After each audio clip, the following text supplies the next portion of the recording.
mungkin lupa. Kenapa agak lain pada minggu ini sapaan dari mimbar, nanti kita uraikan. Terpujilah Tuhan, kuasanya begitu luar biasa. Kita tetap bisa berkumpul di Minggu Palma pada saat ini. Tidak terasa bergulirnya waktu itu, seperti baru kemarin kita tahun baruan. Ternyata sekarang sudah memasuki Minggu Palma atau Mare-Mare.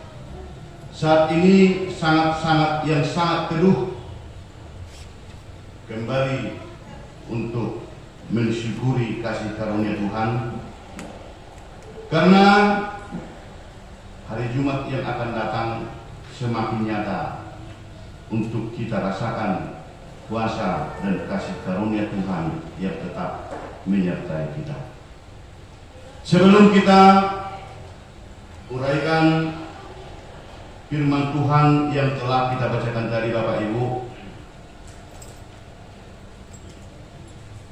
di akhir-akhir ini kami mengikuti perkembangan informasi, dan mungkin Bapak Ibu juga dan mudah-mudi saya yakin sudah mengetahui.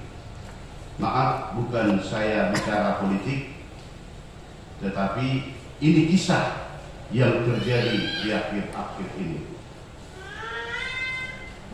Informasinya beberapa tahun yang lewat, sekitar 4 tahun yang lewat, ada suatu desa yang begitu sulit untuk mendapatkan jangkauan air bersih.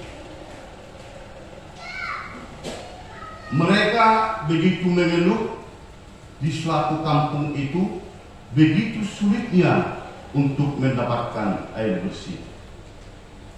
Ternyata ada seorang keluarga, seorang bapak mempunyai suatu cara mendengarkan keluhan daripada masyarakat yang tinggal di suatu desa itu, membagikan air bersih dari sumur bor miliknya, memperbaiki sumur bornya semakin banyak airnya, dan mengalirkan air dari rumahnya sampai ke desa tersebut. Sehingga apa yang terjadi, Bapak Ibu? Selama 4 tahun berjalan yang sudah lewat, mulai dari yang kecil, dewasa sampai yang tua, semuanya begitu kagum dan begitu menghormati, bahkan mengeluh-elukan bapak atau keluarga yang satu ini, karena mereka tidak menagih dan tidak mau untuk menerima bayaran dari air bersih yang sudah dimasukkan oleh bapak itu tadi ke satu kampung tersebut. Bapak ini begitu baik dan betul-betul sangat peduli terhadap warga yang tinggal di suatu desa itu. Maka masyarakat yang tinggal di desa itu tidak habis lagi waktunya hanya untuk menjemput air beberapa kilo untuk dipakai di rumah memasak, untuk dipakai di rumah mencuci, dan segala macam fungsi daripada air bersih tersebut. Mereka betul-betul mengatakan terhadap siapapun bersyukur karena mereka sudah mendapatkan air bersih. Ternyata seturut dengan adanya pesta demokrasi di negara kita, di beberapa waktu yang lewat, Bapak ini ikut menjadi seorang calon anggota dewan. Sebelumnya beliau tidak pernah menyampaikan itu ada niatnya yang seperti itu, sehingga memasukkan air sumur, air bersih ke kampung tersebut. Apa yang terjadi? Sesudah tanggal 14 yang sudah lewat, ternyata dari begitu banyak warga yang tinggal di desa tersebut, hanya bisa dihitung dengan jari yang di tangan yang mau memilih Bapak ini tadi.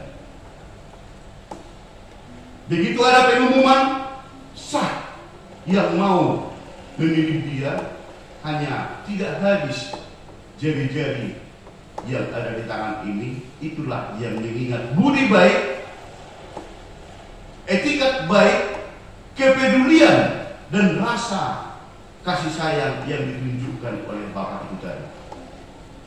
Beliau menggiring ataupun istilahnya itu betul-betul memastikan berapa orang yang peduli dengan Bapak ini tadi.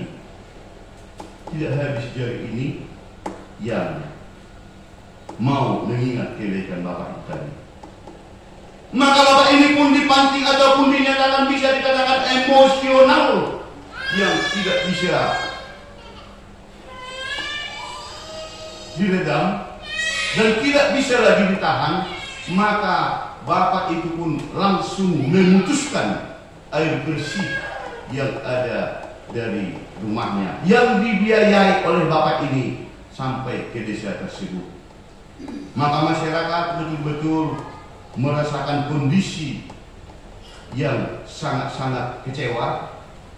Masyarakat setempat merasakan kondisi yang betul-betul tidak nyaman lagi, karena kembali lagi hanya untuk menjemput air minum untuk dipakai di rumah masing-masing, betul-betul mengalami penderitaan kembali.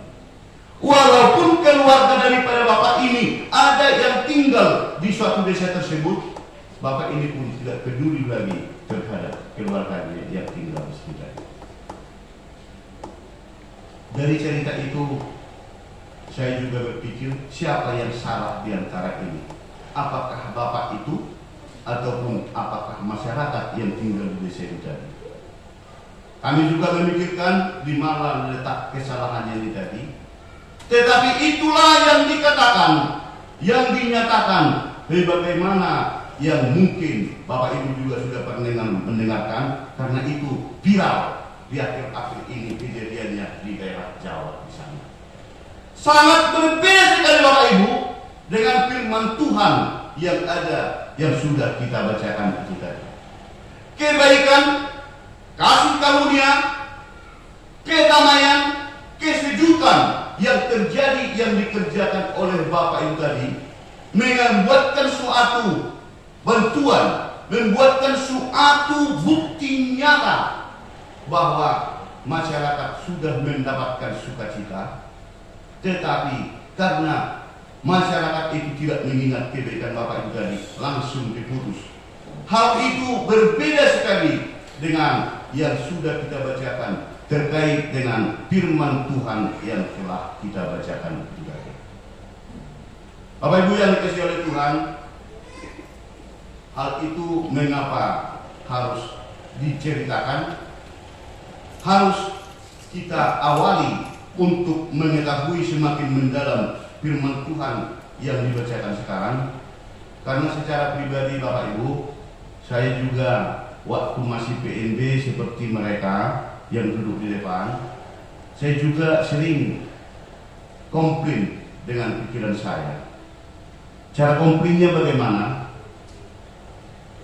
Apakah tidak ada lagi jemika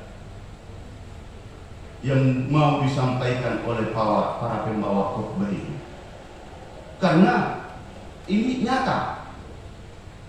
Mau Natal itu khotbah. Itu yang disuarakan dari depan pembawa khotbah.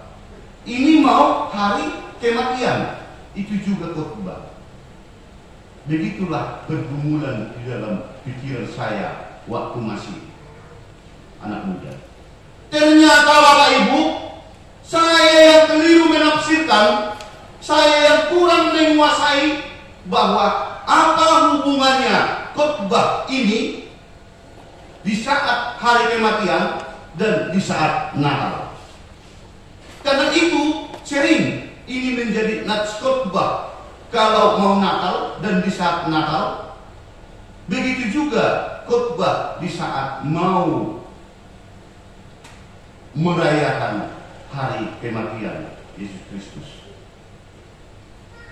daripada terdampak oleh seperti yang kami alami di saat masih anak muda dulu. Sekarang kita gali, kita pelajari, untuk kita ketahui, oh di situ ternyata letaknya.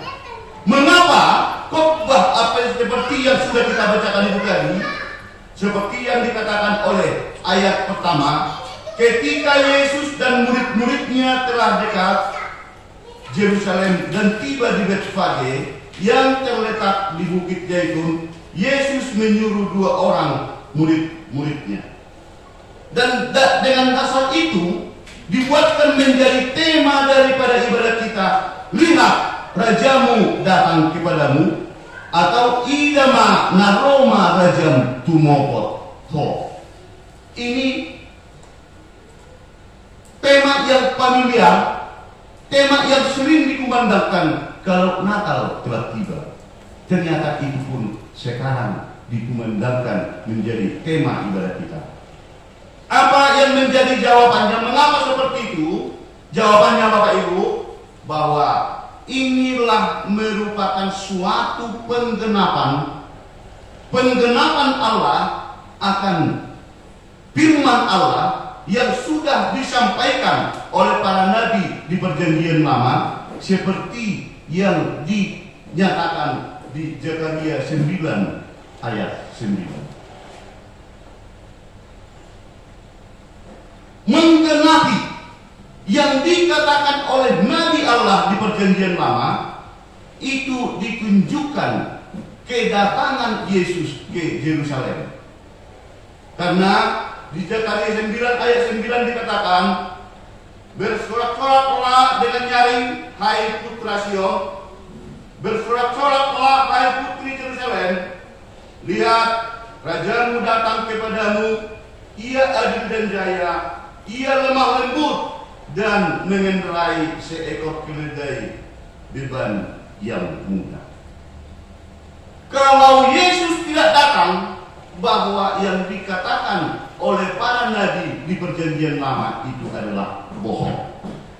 Maka ini harus dinyatakan, harus digenapi melalui dengan pesta kita, melalui daripada ibadat kita yang tidak bisa kita lupakan di hari Jumat yang akan datang, yaitu Jumat Agung.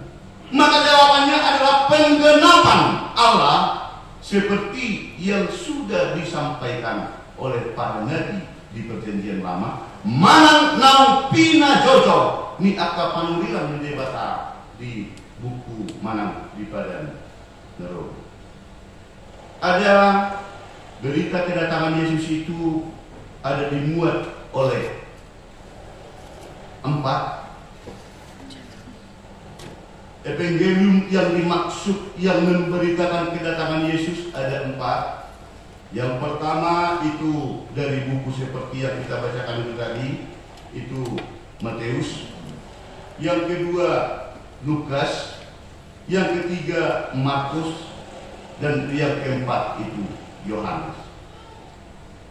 Mungkin Bapak Ibu juga sering bertanya, sering bergumul di dalam pemikiran, kedatangan daripada Yesus ke Yerusalem seturut dengan bukunya yang dituliskan di Matius, begitu juga di Lukas, begitu juga di Markus, ada bentuk seperti perbedaan. Contoh seperti keledai, ini ada perbedaan. Di buku Markus, di buku Matius dengan di buku Yohanes itu ada perbedaan. Di situ ada dikatakan seperti yang telah kita bacakan itu tadi, pergilah ke kampung yang di depan itu, dan di situ kamu akan segera menemukan seekor keledai betina bertambah dan anaknya ada dekatnya. Lepaskanlah keledai itu dan bawalah keduanya kepadaku. Nah, di situ. Kalau Matius mengatakan keledai dengan anaknya. Sementara kalau di buku daripada Markus berbeda. Begitu juga di bukunya Yohanes. Bagaimana kebenarannya ini? Apa bedanya yang dikatakan di bukunya Matius dengan Yohanes? Intinya Bapak Ibu, bisa kita perjelas. Ada beberapa item perbedaan kedatangan Yesus itu tadi, seturut dengan tulisan yang ada di Evangelium ini. Perbedaan-perbedaan itu, kalau saya melihat, ternyata mereka membuatkan suatu penjelasan, membuatkan suatu konsep iman siapa itu Yesus. Karena mereka, Matius, Lukas, Markus, Yohanes bukan seorang wartawan. Mereka bukan wartawan yang bisa istilahnya itu menyatukan suatu perkataan yang sudah ada rilisnya. Apa yang dikasih oleh Tuhan, di sini letaknya, maka ada perbedaan. Tetapi intinya bahwa fungsi, garis besar dan tujuan yang diceritakan mereka itu tadi, semuanya itu adalah suatu rangkuman yang besar. Tetapi cara penyampaian mereka yang berbeda, sama seperti kami. Andaikan ada suatu rilis atau suatu kejadian yang diberikan secara garis besarnya, si A membuatkan judulnya seperti ini, si B membuatkan seperti ini, si C membuatkan seperti ini. Maka tidak menjadi suatu problem ataupun suatu yang menjadi suatu pergumulan berat, kalaupun ada perbedaan seturut dengan kedatangan Yesus ke Yerusalem yang menaiki keledai. Yang kita garis bawahi, tidak ada di antara mereka bahwa Yesus bersama dengan murid-muridnya datang ke Yerusalem menaiki kuda. Tidak. Tetapi semuanya mengatakan kedatangan Yesus bersama dengan murid-muridnya adalah naik keledai. Di situ dia Bapak Ibu yang sangat-sangat kita lihat. Apa arti dan apa hubungan kenapa kita harus perjelas hal itu tadi? Karena itu tadi mungkin pertanyaan yang ada, mungkin rasa ingin tahu yang ada bisa terjawab sekarang melalui khotbah kita pada Minggu Palma ini. Bapak Ibu yang dikasihi Tuhan, di minggu ini mempunyai suatu hikmat yang begitu besar, karena mempunyai ada pesan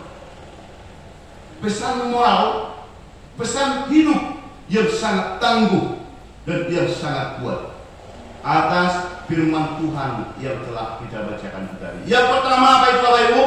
Yang pertama sekali dari kita lihat dari yang sudah kita bacakan tadi, yang pertama sekali adalah kita garis bawah dan kita ingat adalah ketaatan yang berkomitmen. Ketaatan yang berkomitmen.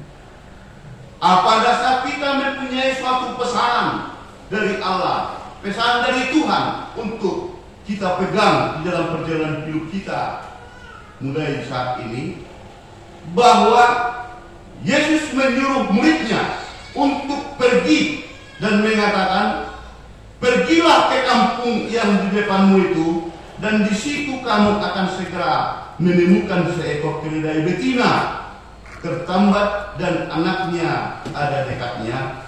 Lepaskanlah keledai itu dan bawalah keduanya kepadaku.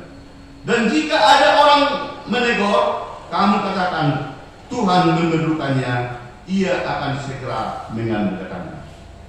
Dari kejadian nyata di saat Yesus, murid-murid itu taat untuk mengerjakan apa yang diperintahkan oleh guru. Murid itu langsung pergi, mereka berdua langsung pergi dan tidak neko-neko. Kalau anak sekarang mungkin, Raja, kau pergi dulu sebentar ke sana. Iya Pak. Belum sampai di situ ketemu kawannya, ayo ke situ sebentar, karena ada di situ kawan yang lagi makan bakso.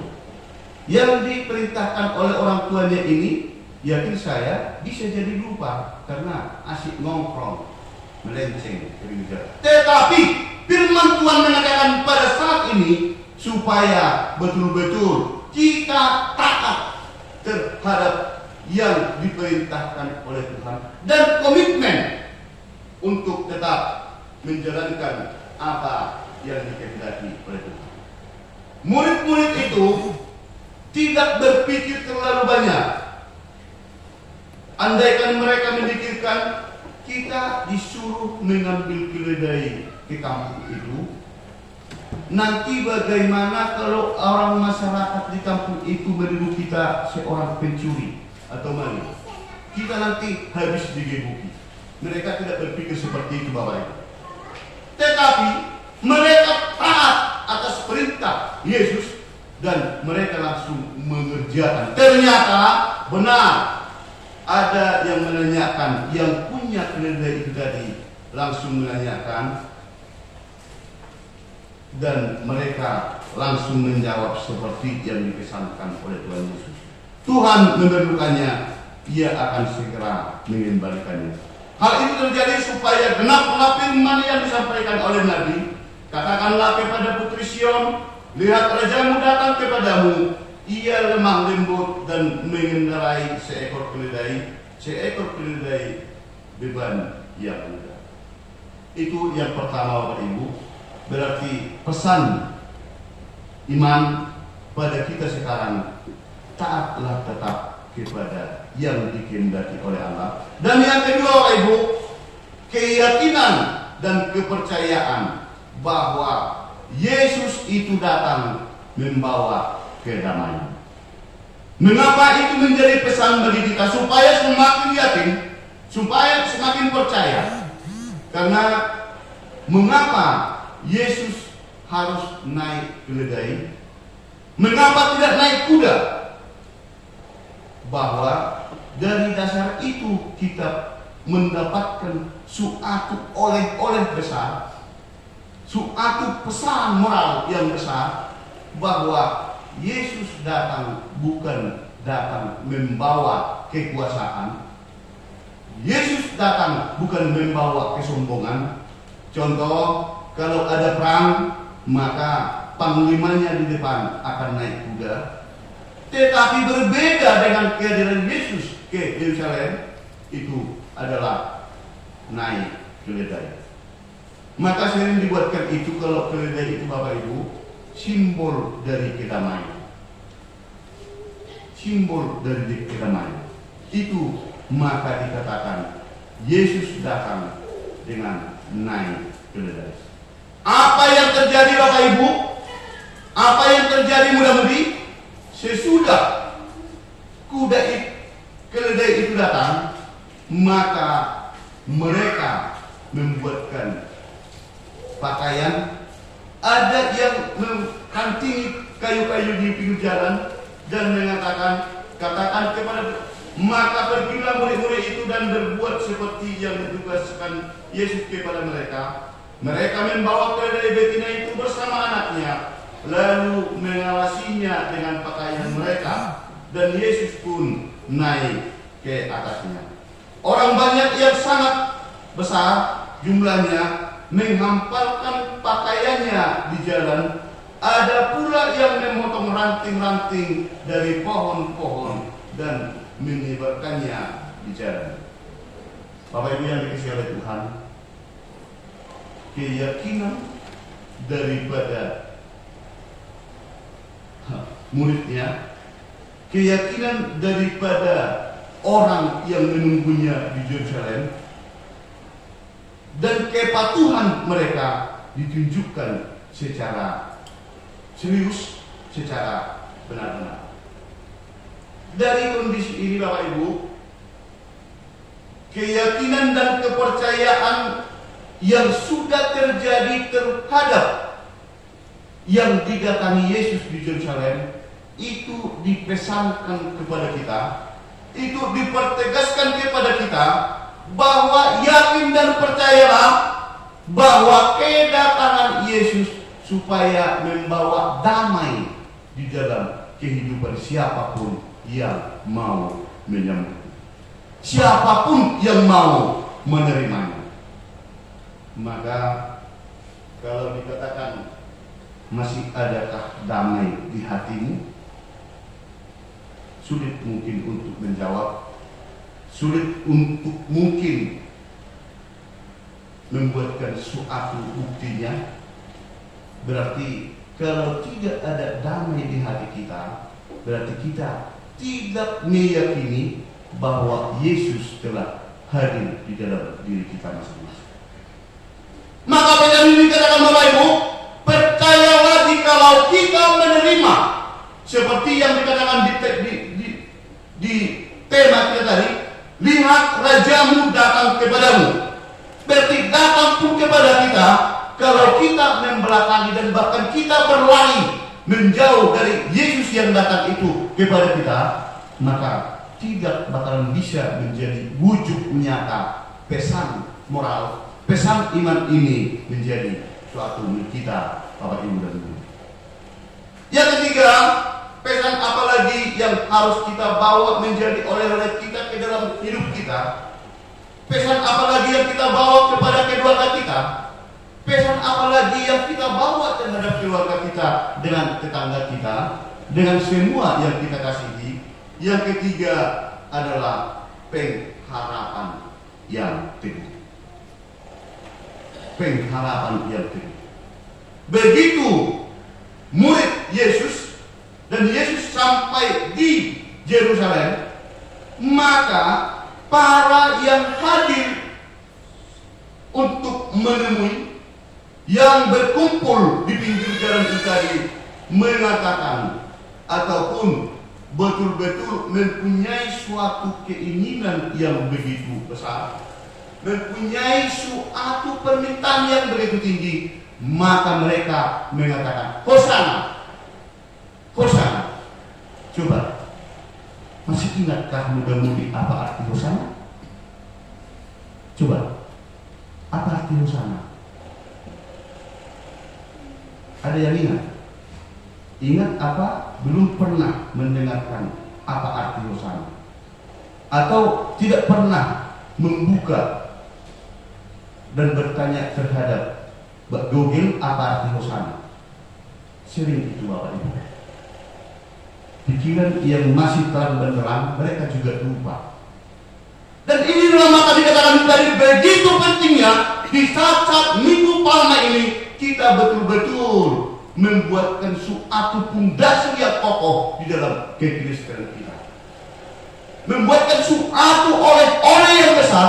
Pesan ini menjadi suatu kekuatan di dalam kehidupan kita, di dalam berbagai macam ragam kehidupan. Perubahan, Hosana, lepaskan kami.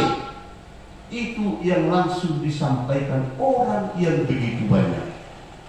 Maka tadi kami coba mengatakan, karena sapaan orang Kristiani biasa dikatakan itu tadi, sering mengatakan Shalom, jarang mempergunakan kata Hosana. Sementara ini bahwa Hosana ini tadi merupakan suatu permohonan yang diyakini seperti pesan Minggu, pesan iman di ibadah kita sekarang.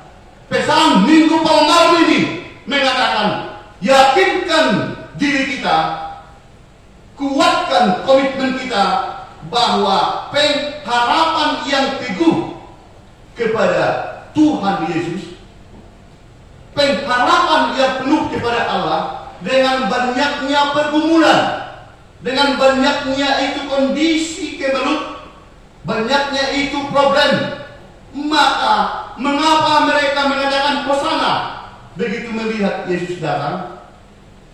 Karena mereka mendapatkan suatu kondisi yang memprihatinkan dari bangsa Roma atau dari kerajaan Roma.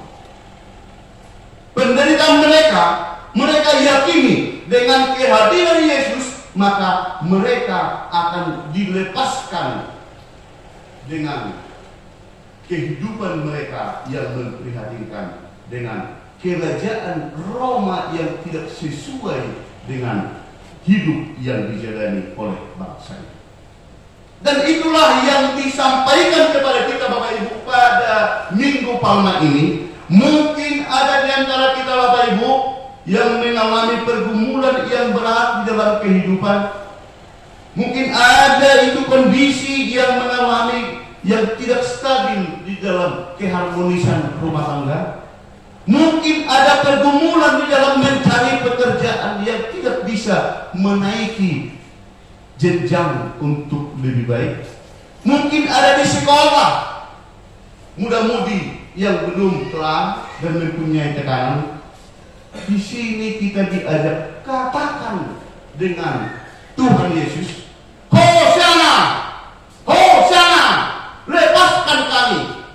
Apapun pergumulanmu muda-mudi, apapun pergumulan kita aman, apapun kemelut kita hilang, dan apapun kesusahan kita, sampaikan kepada Yesus bahwa kita untuk diselamatkan. Palua hamisan hamaronom, lepaskan kami dari kesulitan ini. Jikalau kita dengan tulus menyampaikan, yakinlah Tuhan akan menyatakan dan mensempurnakan kasih karunia-Nya kepada kita.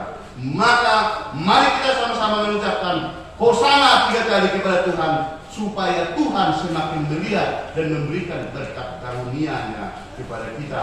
Apapun yang kita kerjakan, yang kita pikirkan, dan yang akan kita lakukan. Kita sama-sama mengucapkan Hosana 3 kali. Hosana, Hosana, Hosana. Tuhan memberkati kita yang ikan firman-Mu berkata.